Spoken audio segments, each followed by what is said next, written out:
The empty chair. I never thought a child's innocent words could shatter your heart and mend it all in the same breath. It was 3 days before Christmas when my grandson Tommy called me. I was in my kitchen in Portland, Maine, rolling out sugar cookie dough, the same recipe my own grandmother had taught me 72 years ago. The house smelled like butter and vanilla, and snow was falling thick outside my window, the kind that makes the whole world look like it's been tucked under a white quilt. "Grandma?" His voice came through the phone, small and uncertain. "Tommy, sweetheart, are you excited for Christmas?" I pressed the phone between my ear and shoulder, reaching for the star-shaped cookie cutter. There was a pause. Then, "Mom said you won't be here for Christmas." My hands stilled. The cookie cutter hovered above the dough. "What do you mean, honey? Of course I'll be there. I'm driving down to Boston on Christmas Eve, just like always." "That's what I told her." His 7-year-old voice rose with vindication. "But she said maybe you can't come this year. She said—" He dropped to a whisper. "She said you might not want to anymore." I felt something cold settle in my chest that had nothing to do with the Maine winter. "Tommy, you tell your mama I wouldn't miss Christmas with you for anything in this world. I'll be there, I promise." After we hung up, I stood in my kitchen for a long time, flour dusting my red cardigan, staring at the half-rolled dough. My daughter Sarah hadn't called me in 2 weeks, not since the Sunday dinner where I'd made the mistake, at least I thought it was a mistake now, of offering advice about Tommy's schooling. I'm 77 years old. I've learned when to speak and when to stay quiet, but that night, watching my grandson struggle with his homework while Sarah scrolled through her phone, something in me just broke open. I'd suggested maybe he needed more one-on-one attention. Maybe she could set aside 30 minutes each evening, no devices, just the two of them. The look she'd given me could have frozen the Atlantic. "Mom, I work 50 hours a week. I think I know how to raise my own son." I'd apologized immediately, but the damage was done. She'd left early, Tommy's small hand waving sadly from the car window. Now she was telling Tommy I might not come for Christmas. I finished those cookies in a fury of rolling and cutting and baking. By midnight I had 12 dozen cookies packed in tins, stars and trees and snowmen, each one decorated with the kind of care that comes from having too many feelings and nowhere to put them. The next morning I called my son David in Seattle. "Has Sarah said anything to you about Christmas?" I asked after we'd gotten through the pleasantries about his work and his wife Jennifer. "About Christmas? No. Why?" I told him about Tommy's call. David sighed, that particular sigh adult children make when they're caught between parent and sibling. "Mom, Sarah's been stressed. The promotion she was hoping for went to someone else, and Michael's company is doing layoffs. She's probably just overwhelmed." "Too overwhelmed to let her own mother come for Christmas?" I didn't say that. "Look, I'll call her, okay? I'm sure it's just a misunderstanding." But it wasn't a misunderstanding. That evening, Sarah finally called me herself. "Mom." Her voice was tight, controlled. "We need to talk about Christmas." I sat down in my late husband's recliner, the one I still couldn't bring myself to replace even though he'd been gone 8 years. "I'm listening." "I think maybe it would be better if you didn't come this year, just this once. We need a quiet Christmas, just our little family. Tommy's been having some trouble at school, and I think too many people around might—" "Too many people?" My voice came out sharper than I intended. "Sarah, I'm not people, I'm your mother. I know that, but you have opinions about everything, Mom. How I parent, how I run my house, how I—" She stopped, and I heard her take a breath. "I just need some space."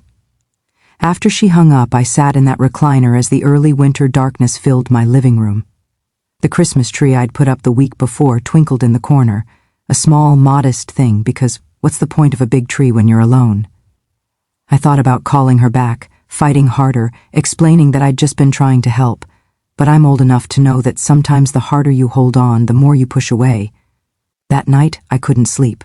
Around 2 a.m, I got up and went to my desk, the one where I'd written letters to my own mother for 30 years before she passed. I pulled out my good stationery and began to write. "Dear Sarah, I want you to know that I understand. Being a mother is the hardest job in the world, and having your own mother watch and comment makes it even harder." I wrote for an hour, pouring out everything I couldn't say on the phone. I told her about the time I'd yelled at her for leaving her bike in the driveway, and how my mother had criticized me for being too harsh. I told her how I'd resented that criticism even though I knew my mother was right. I told her I was sorry, truly sorry, for overstepping. But I also told her that grandmothers love differently than mothers do. We've already raised our children and made our mistakes. When we look at our grandchildren, we're not seeing another chance to get it right. We're seeing pure love without the anxiety of responsibility. And sometimes, in our eagerness to help, we forget that our daughters don't need us the same way anymore. I sealed the letter and addressed it, planning to mail it in the morning. But when morning came, my phone rang at 6:30. It was Sarah, and she was crying. Mom, something happened. I need... She couldn't get the words out. My heart stopped. Is Tommy okay? Is Michael... Everyone's fine physically, but Mom, Michael lost his job. They told him yesterday afternoon just before Christmas, and I said those awful things to you right after, and I've been up all night and I just... She broke down completely then, sobbing the way she used to when she was small and her pet rabbit died, when I was the only person in the world who could make it better. I'm coming, I said simply. I'm leaving right now. But the weather, the forecast says snow. Sarah Elizabeth, I drove through worse to get to the hospital when you were born. I'll be there by lunch. I threw things in a bag, loaded the cookie tins in my old Subaru, and headed south on Route 1. The snow started around Kennebunkport, but I've been driving Maine winters for 50 years. I knew what I was doing. What I didn't know was why Sarah had really called. I pulled into their driveway in Brookline at noon, just as I'd promised.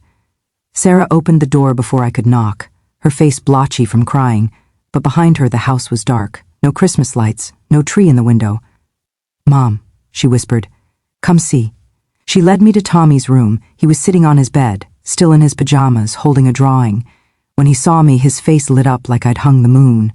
Grandma, I knew you'd come. I knew it. I sat beside him and he showed me the picture. It was our family, him, Sarah, Michael, my son David and his wife Jennifer, and me. We were all around a Christmas tree holding hands. At the top, in his careful 7-year-old handwriting, I wished for everyone together. Tommy drew this yesterday, Sarah said quietly from the doorway. After I told him you weren't coming, he said he was going to wish on every star until his wish came true, and then Michael came home early and... Her voice broke.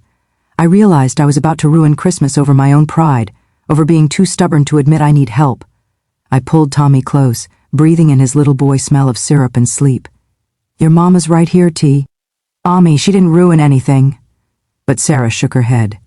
I told him you weren't coming because I was angry, because I wanted to, punish you for making me feel like I wasn't doing enough. And in doing that, I hurt my own son. What kind of mother does that? The human kind, I said softly, the kind who's tired and scared and doing her best. We spent that day together, the three of us. We put up their Christmas tree, a straggly thing from the lot that was having a half-price sale on almost Christmas Eve. We strung lights and hung ornaments, and I told Tommy stories about when his mama was little, about the year she insisted Santa needed chocolate chip cookies instead of sugar cookies, and how we'd stayed up late baking them together. Michael came home around dinner time, looking shell-shocked, but Tommy ran to him with such pure joy that some of the weight seemed to lift from his shoulders. That night, we ate my cookies for dinner. All of us, even Sarah, who was usually so careful about sugar intake. The next morning was Christmas Eve. I woke early and found Sarah in the kitchen making coffee in the pre-dawn darkness. Mom, she said without turning around, David called last night. He and Jennifer want to come. They can get a flight this morning. It's last minute and expensive, but they're coming anyway, I finished. She nodded, then finally turned to face me.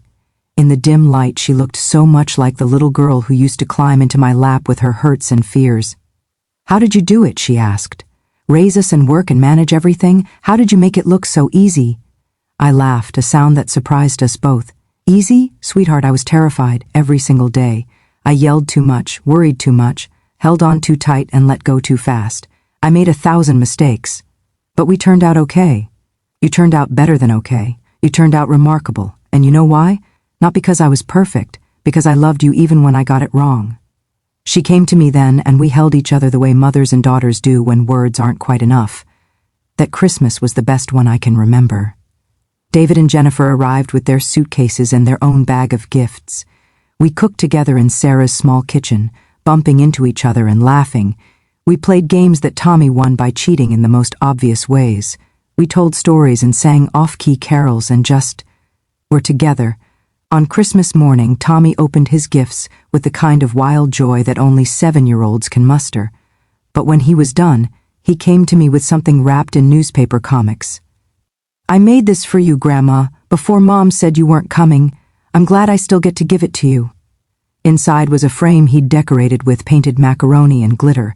In the center was his drawing, the one of all of us holding hands around the tree. At the bottom he'd added new words, "Wishes come true when families love each other." I'm crying as I hang this picture above my desk, where I'll see it every day, because Tommy was right. Wishes do come true, but not always in the ways we expect. Sarah and I are still learning how to navigate this new phase of our relationship, where she's the mother and I'm supposed to step back. Some days are better than others, but we're trying, and we're honest, and we're gentle with each other's bruises.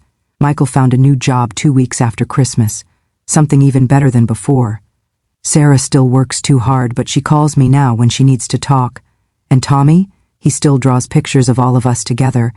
But here's what I haven't told them yet, what I'm only realizing now as I write this down. The day before Tommy called me, I'd been sitting in my doctor's office listening to her explain why my recent tests were concerning. Nothing immediately dangerous, she'd assured me, but enough to make me think about time differently. Enough to make me wonder how many more Christmases I had left. When Sarah said I wasn't invited, part of me, a small, hurt part, had almost been relieved. It would be easier to fade away quietly than to burden them with worry. Easier to slowly disappear than to watch me grow old. But Tommy's wish, that simple drawing of hands holding hands, reminded me of something I'd forgotten. We don't get to choose when we matter to people. We don't get to decide when to be present or absent based on our own fears or pride or pain. We show up. We hold on. We let ourselves be loved even when it's uncomfortable or complicated or scary. That's what family means. It's February now, and Valentine's Day is coming. Tommy wants to make cookies with me, heart-shaped ones, pink and red. Sarah asked if they could come here to Portland instead of me driving down. She wants to see my house covered in snow, she said. She wants to walk with me down to the harbor where the lobster boats come in at dawn. But mostly, I think she wants to learn how to hold on while letting go, the same way I'm learning, because here's the truth they still don't know. My next doctor's appointment is in 3 days, and depending on what she tells me, everything might change. Or maybe nothing will change at all. Maybe I have years left, or maybe I don't. Either way, I'm going to show up. I'm going to let myself be held. I'm going to make those heart-shaped cookies and walk down to the harbor and tell my stories and love my people with everything I have left to give, because in the end, that's all any of us can do. That's all any of us should do. Sometimes the greatest gift we can give our children is the permission to need us again. And sometimes the greatest gift we can give ourselves is the courage to be needed. But there's something else I learned that Christmas, something I'm only beginning to understand. Tommy's wish brought us all together, but was it really just a wish? Or did that 7-year-old boy somehow know what none of the adults did, that time is more precious than pride, and that the only thing that truly matters is showing up for the people we love? I'll never know for certain. But I do know this: 3 days from now, I'll sit in that doctor's office again, and whatever she tells me, I'll have the memory of Tommy's face on Christmas morning, the feeling of Sarah's arms around me, the sound of my whole family laughing in one small house. That's worth everything. That's worth showing up for, no matter what comes next. What I don't know yet, what I'll only discover 3 days from now, is that sometimes children see what we cannot, and sometimes the greatest act of love is accepting an invitation we almost refused. Did this story feel real to you? Tell me in the comments. For more emotional grandma stories, don't forget to subscribe. The next secret is coming soon.